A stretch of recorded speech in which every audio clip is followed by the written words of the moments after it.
আসসালামু আলাইকুম প্রিয় বন্ধুরা। বাথরুমের মধ্যে যদি একটা ছোট্ট ছোট্ট সিসি ক্যামেরা লাগানো যায়, তাহলে আপনার মা বোন, আমার মা বোন, অথবা কোনো হসপিটালের রোগী, তারা যখন ওয়াশরুম করতে যাবে, সব কিছু দেখা যাবে। বিষয়টা বিষয়টা মানে কতটা কতটা ন্যাক্কারজনক। টাঙ্গাইলে রায়হান নামের এই ভদ্রলোক, উনি একজন ডাক্তার।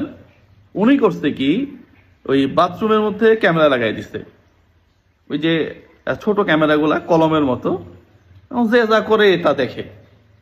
মানে ওর এত দেখার কেন শখ, আমি এটা বুঝি না।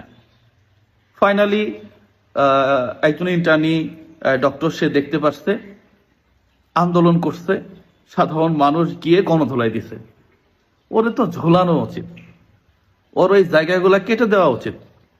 ওর কেন কেন এই কাজ করতে হবে, আমি এটা বুঝি না। মানে এই এই দেশে মানে নিকৃষ্ট কাজ, মানে ভুয়া ডাক্তার দেখছি, আহ, ভুয়া ডাক্তার চিকিৎসা করতেছে, প্রেসক্রিপশন করতেছে, এগুলা দেখছি। কিন্তু একজন ডাক্তার কিভাবে একটা ক্যামেরা লাগায় বাথরুমের মধ্যে, এটা দেখি নাই। প্রিয় বন্ধুরা, ওর ওর শাস্তি হওয়া উচিত, এবং চরম লেভেলের শাস্তি হওয়া উচিত।